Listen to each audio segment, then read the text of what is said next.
Bienvenue pour cette masterclass.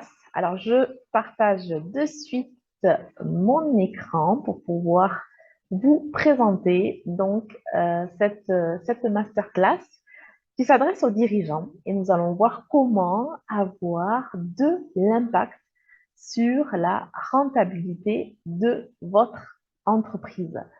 En tant que dirigeant, nous savons que souvent il y a une focalisation qui est faite sur le chiffre d'affaires et pourtant, augmenter son chiffre d'affaires, c'est bien, augmenter sa rentabilité, c'est beaucoup mieux. Il y a vraiment des indicateurs de rentabilité qui sont euh, observés par votre banquier, par le comptable et qui montre vraiment si votre entreprise est rentable, si elle va pouvoir continuer à vivre, à progresser, à croître. Et c'est de cela que nous allons parler donc, lors de cette masterclass. Et c'est l'aspiration des dirigeants que j'accompagne de pouvoir allier performance et aussi sérénité. Sérénité, le fait de pouvoir être soutenu par une équipe motivée, responsable. Donc, de quoi allons-nous parler lors de cette masterclass? Eh bien, je vais aborder deux principes. Vous allez voir qu'ils vont peut-être vous étonner. Deux principes qui peuvent amener de la rentabilité, de la performance dans votre entreprise. Également, trois leviers qu'utilisent mes clients, que vous allez pouvoir aussi mettre en application. Je vous parlerai aussi des succès de mes clients, des résultats concrets qu'ils ont obtenus. Et puis, vous allez pouvoir aussi avoir la possibilité de prendre rendez-vous pour une séance découverte si vous sentez engagé, prêt à aller plus loin vers une démarche plus personnelle et en tout cas vraiment euh, mettre en place ces leviers et puis d'autres appropriés pour la rentabilité de votre entreprise. Alors, je vous invite également à écouter cette masterclass avec une intention d'ouverture, d'ouverture vers peut-être des éléments nouveaux, des choses nouvelles, une vision nouvelle de diriger votre entreprise, une perception nouvelle. Vous savez que voilà, on a un angle de vue, mais que pourtant il y a d'autres informations qui sont autour de nous et souvent ça demande de soit modifier notre vision, soit aussi prendre de la hauteur pour pouvoir avoir une autre perception beaucoup plus globale de votre entreprise, puisque c'est le thème de ce soir.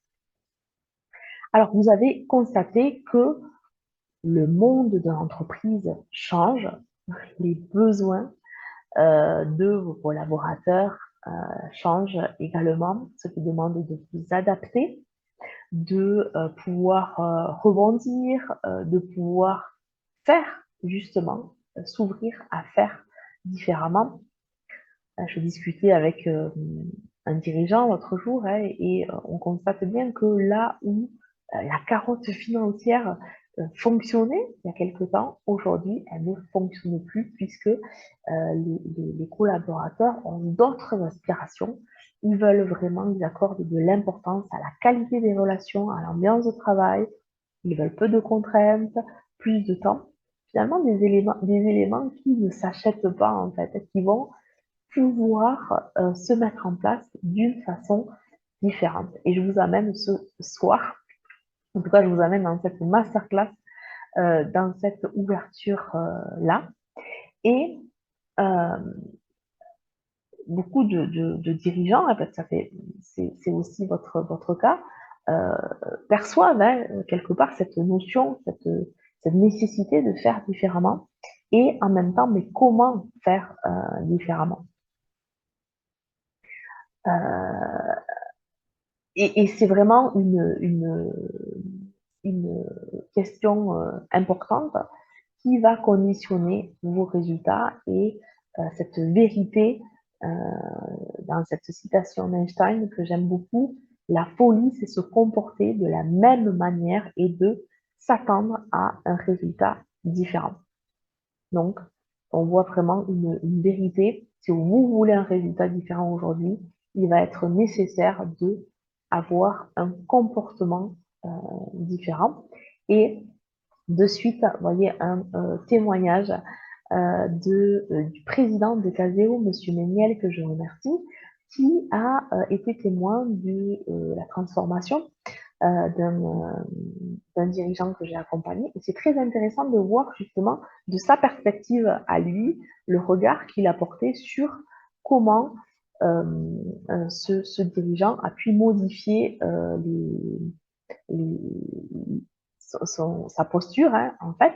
Donc, il dit que euh, il était angoissé par la perspective de ne pas atteindre les objectifs commerciaux, enseveli sous le poids de la résolution des aléas du quotidien. Je peux témoigner de la métamorphose. Christophe affiche désormais la sérénité, la concentration du dirigeant qui connaît et maîtrise son entreprise et qui la pilote en s'appuyant sur une équipe de cadres responsabilisés et motivés. Les résultats humains et économiques sont spectaculaires. Bel exemple de remise en question, suivi d'actions concrètes permettant de conduire le changement. Donc on voit vraiment hein, tous les éléments du changement qui permettent des actions concrètes et des résultats humains et économiques. Euh, c'est là où je veux vous amener ce soir, mais avant, juste me présenter pour ceux qui ne me connaissent pas. Donc, je suis Sylvie Markel, j'accompagne les dirigeants. Mes clients, ce sont des dirigeants qui sont ambitieux et bienveillants, soucieux de l'humain. Ils veulent sortir du rush quotidien pour pouvoir impulser la performance et la sérénité.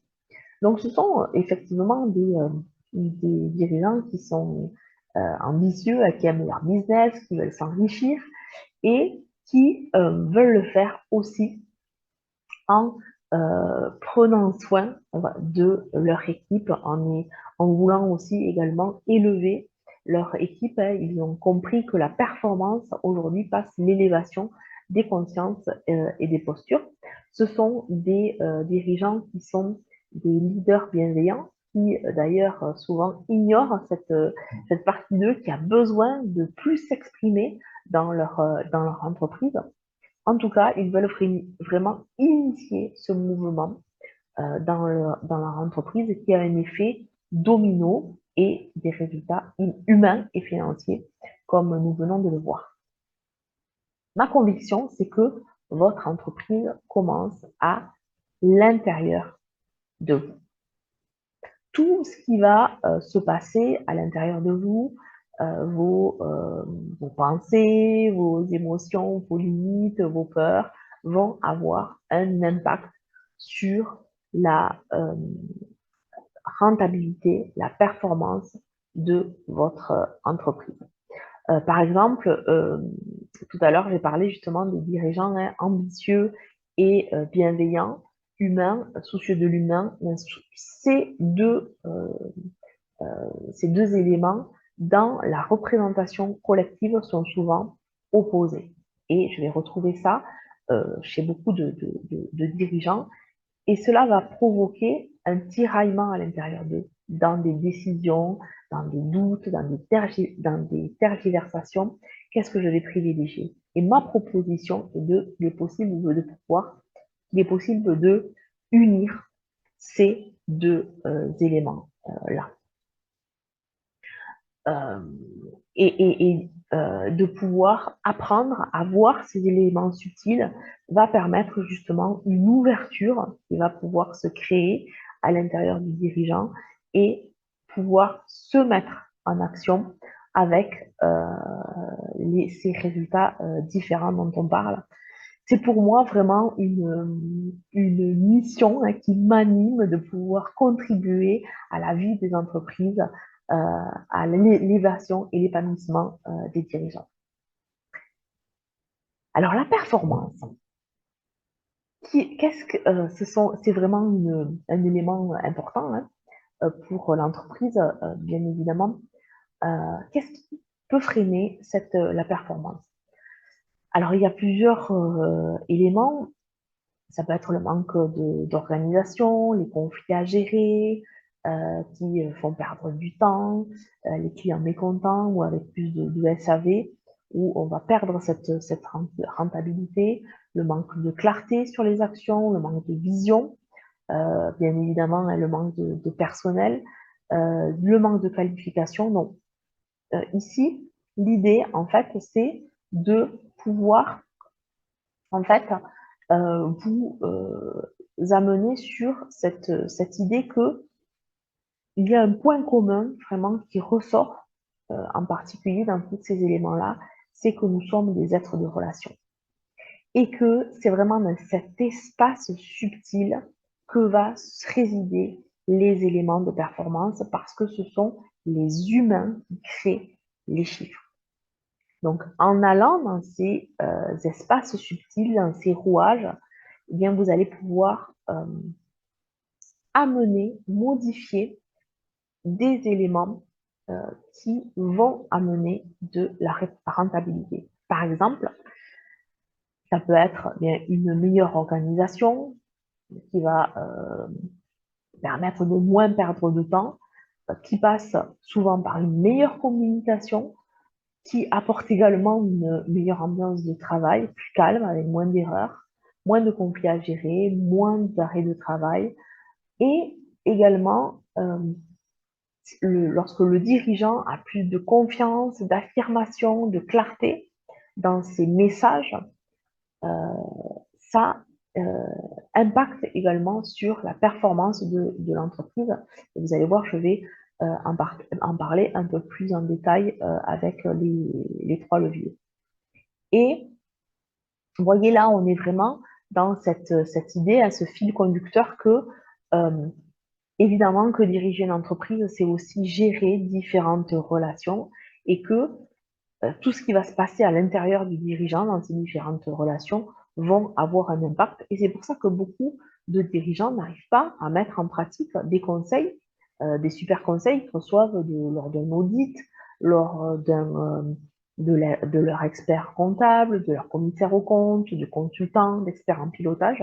Ils n'arrivent pas à mettre en pratique ces conseils parce que euh, c'est plus, on va dire, subtil lorsqu'une une modification d'action est demandée, eh bien, ça passe par une élévation de posture. Et pour élever sa posture, eh bien, ça passe par aussi le fait d'observer ses pensées, ses réactions, ses peurs, ses freins.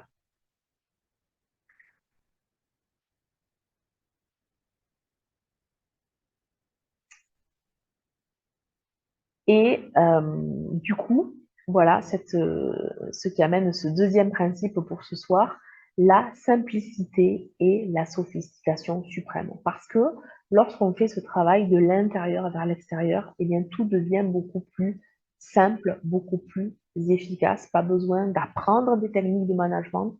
Non, c'est juste apprendre à expérimenter, à être, en fait, à être soi, à être dans cette puissance en fait de dirigeant que vous avez naturellement, hein, puisque vous avez naturellement cette posture en fait de leader. Euh, Souvent, nous sommes câblés en fait pour aller chercher les choses compliquées. Et donc, du coup, c'est beaucoup plus difficile d'être dans la simplicité. Et du coup, c'est dans la simplicité que va se trouver la sophistication suprême, l'excellence. Donc, si vous avez envie d'excellence, de simplicité, d'efficacité, d'élévation, vous êtes au bon endroit. Et c'est vraiment ce qui est passionnant dans l'accompagnement avec les dirigeants, de pouvoir les aider à prendre conscience, à prendre conscience, pardon, de leur capacité de leader, qu'ils retiennent finalement.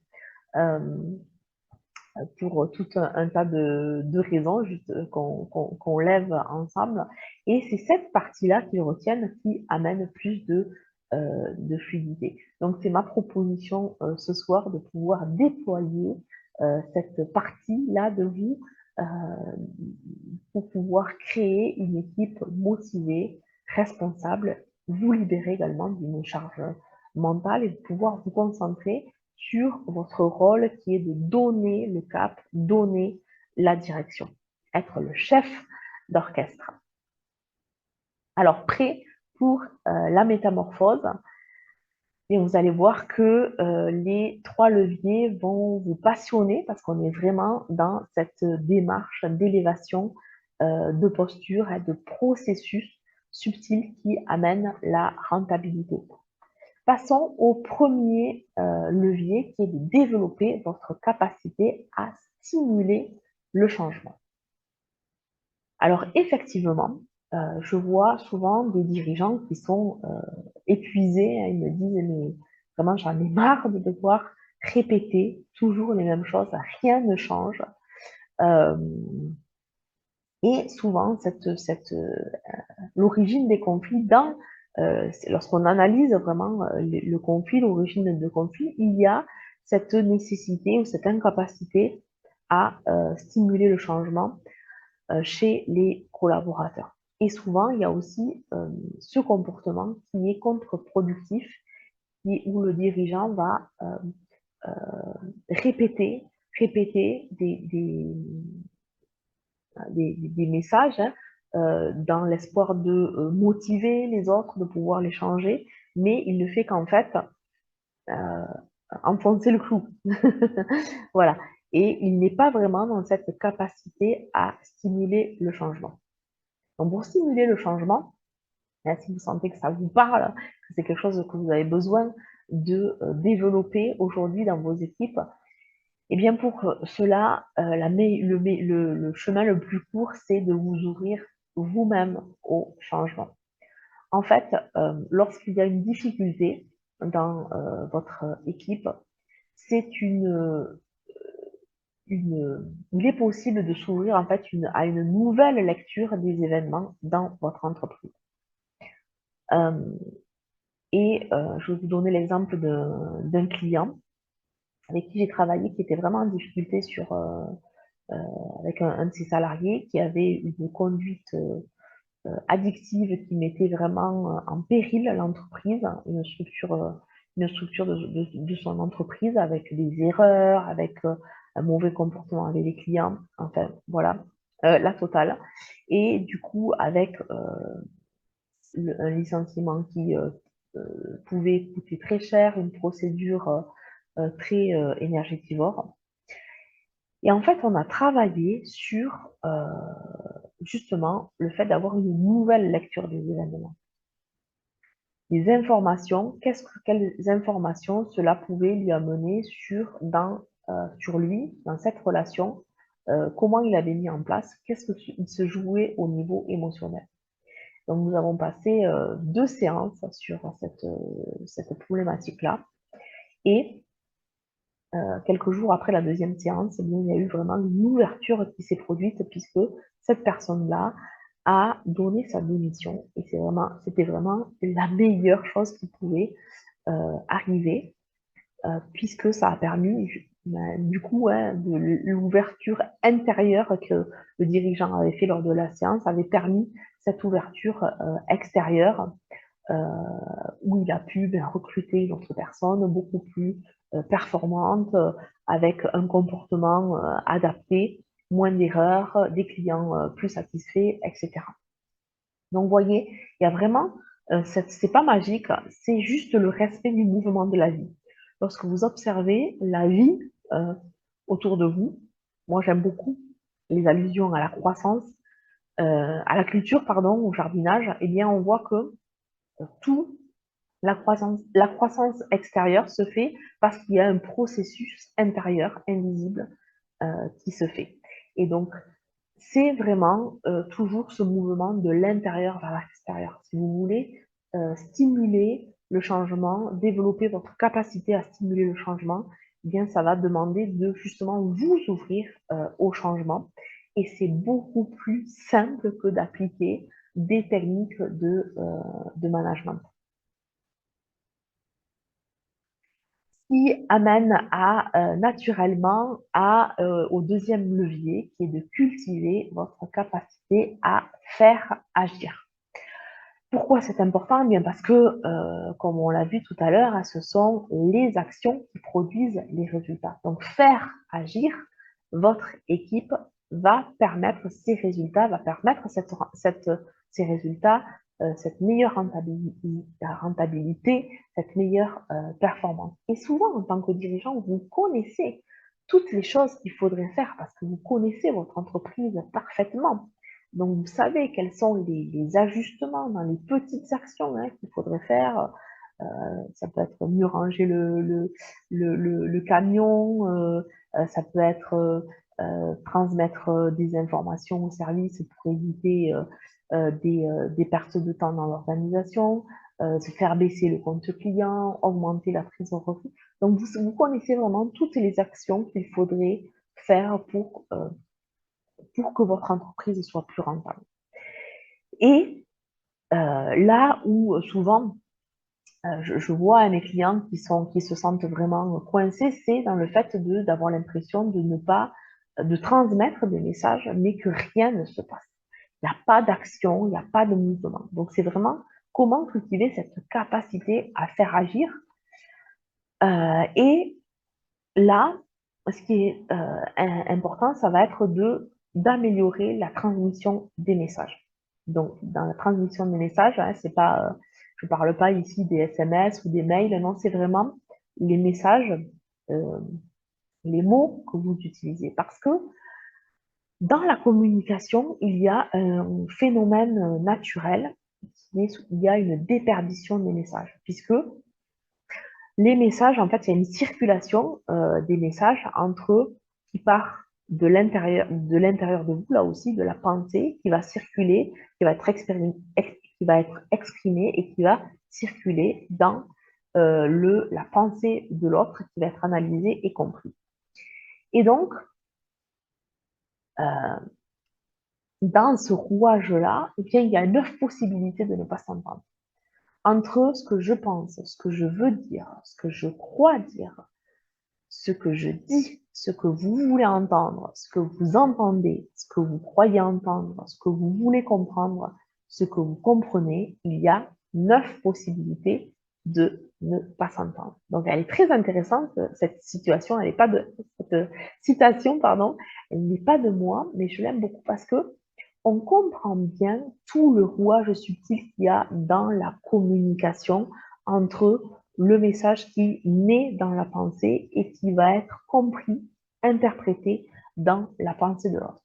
Donc, pour vraiment cultiver votre capacité à faire agir, c'est dans cet espace de transmission des messages qui va être important de s'améliorer. Et souvent, le point là où le bas blesse, c'est dans la transmission de messages factuels, précis.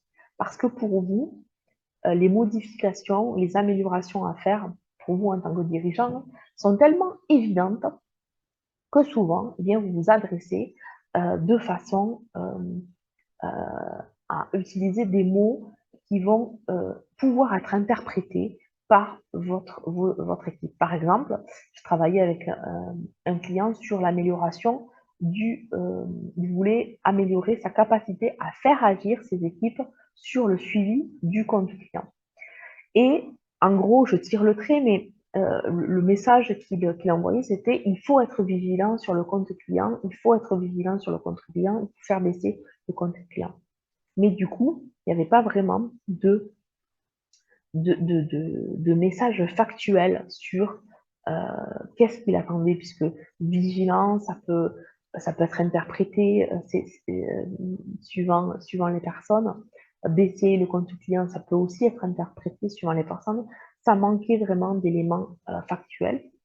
Et on a travaillé sur justement comment faire agir ces équipes sur le suivi de ce compte client et il a pu récupérer 90 000 euros en un mois. Donc, une belle performance, une belle rentabilité qu'il a pu créer par cette modification de cultiver sa capacité à faire agir. Et également, la transmission de messages beaucoup plus clairs a un impact, va avoir un impact également sur vos collaborateurs, hein, vos cadres. Par exemple, ici, il y a le témoignage d'un DAF, donc d'un dirigeant que j'ai accompagné, qui s'exprime aussi sur comment il a été témoin de la transformation du dirigeant et en quoi ça a été bénéfique aussi pour lui. Il dit, durant l'accompagnement du dirigeant, j'ai pu voir des changements. Il a pris du recul par rapport à la gestion de certaines situations. La gestion des structures a évolué en ayant des objectifs et une ligne directrice plus claire. Cela m'a permis de mieux gérer les attentes vis-à-vis de mes missions. Donc, vous voyez, ici, on voit bien cet effet domino dont je vous parlais, de vraiment initier ce mouvement. Et lorsque le dirigeant élève sa posture, apporte de la clarté, modifie vraiment sa façon de pouvoir manager, ça a un effet également sur l'ensemble de ses équipes. Troisième levier, être le chef d'orchestre que l'on veut suivre. Parce que, en fait, c'est vraiment votre rôle en tant que dirigeant, d'être le chef d'orchestre que l'on veut suivre, de pouvoir coordonner une équipe, de pouvoir vous appuyer sur une équipe qui est motivée, qui est responsable, qui se sent à sa place et qui est conscient aussi du rôle qu'il a à jouer dans la croissance de l'entreprise.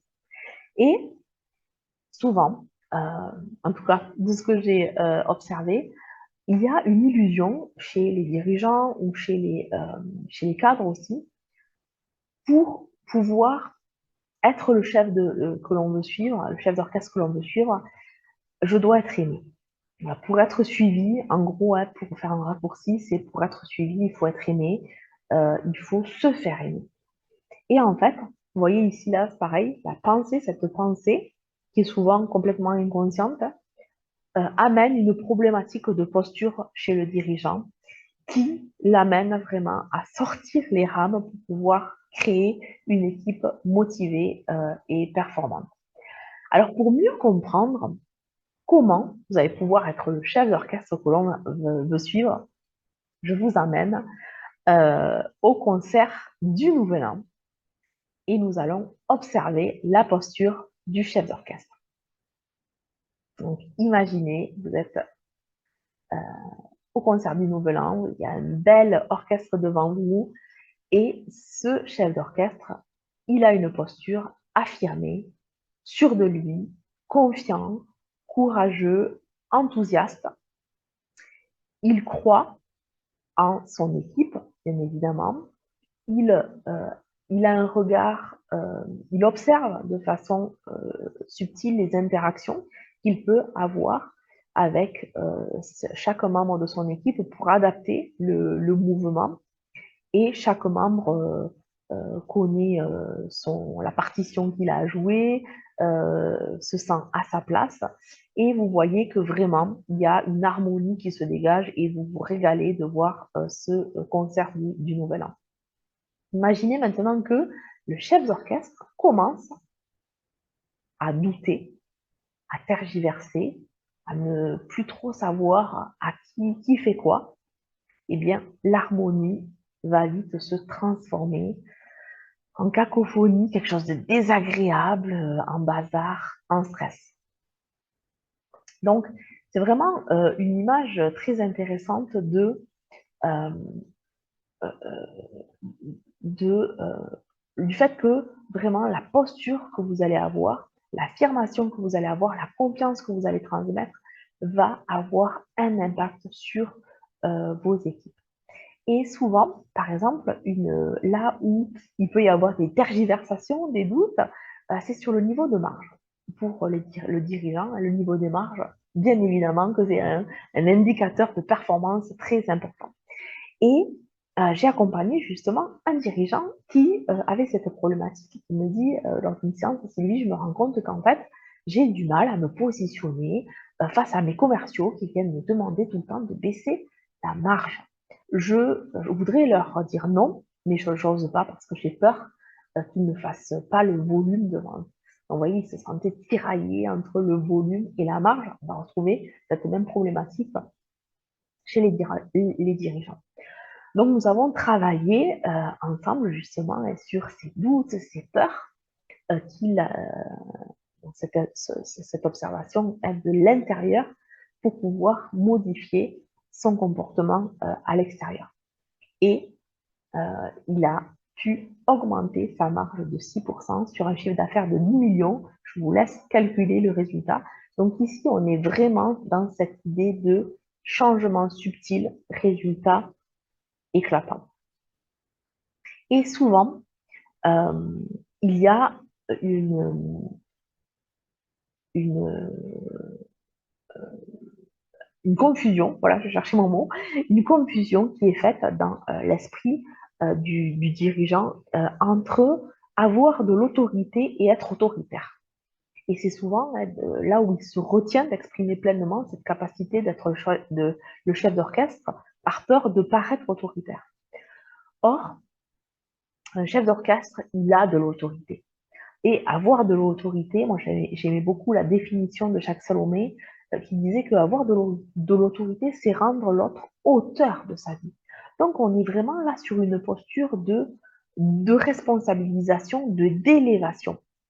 Alors que être autoritaire, on est sur une posture de pouvoir, d'écrasement. Donc vous voyez, différence de posture, différence de résultats.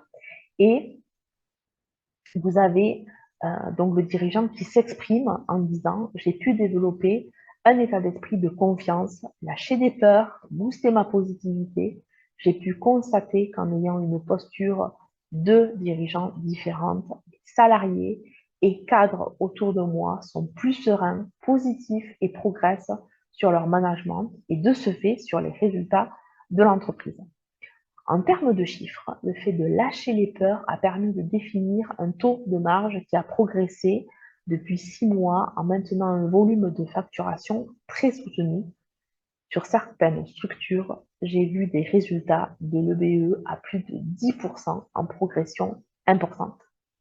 Voilà, donc ce fameux EBE dont on parlait en début de masterclass. Donc ici, vraiment un témoignage très concret sur comment ce dirigeant a pu avoir de l'impact sur la rentabilité, la performance de l'entreprise et encore une fois, comment les changements subtils qu'il a pu opérer ont amené cette excellence, cette performance, cette rentabilité et tout cela dans de la simplicité, de l'efficacité. Voilà, donc à vous de jouer, de pouvoir appliquer ces principes, ces leviers. Je suis sûre que euh, il y a plein de pépites, hein, vous avez pu saisir plein de pépites que j'ai pu donner durant cette masterclass, des éléments qui vont être source de réflexion pour vous. Si vous sentez que vraiment vous êtes prêt à vous engager dans une démarche de transformation pour pouvoir euh, impacter, impulser cette rentabilité, cette performance et vous ouvrir à une nouvelle façon de diriger, de voir en tout cas votre fonction de dirigeant, amener aussi plus de sérénité dans vos équipes. Eh bien, je vous propose de prendre rendez-vous pour une séance découverte ensemble. Vous avez le lien autour de cette vidéo qui vous donne accès directement à mon agenda en ligne. Vous pouvez choisir le créneau qui vous convient et je vous accueillerai sur mon espace digital. Donc, c'est moi en personne qui vous accueille et nous allons pouvoir échanger. Je vous poserai 2 questions. Que souhaitez-vous accomplir dans votre entreprise? Donc, c'est important de pouvoir vraiment déjà préparer votre objectif précis, factuel, et pourquoi ne l'avez-vous pas déjà accompli? Donc ça, c'est une question aussi qui permet énormément de prise de conscience pour le dirigeant et nous pourrons ainsi voir comment travailler ensemble pour vous accompagner à avoir de l'impact dans la rentabilité de votre entreprise. Je vous remercie beaucoup pour votre écoute et au plaisir de vous rencontrer. À très vite.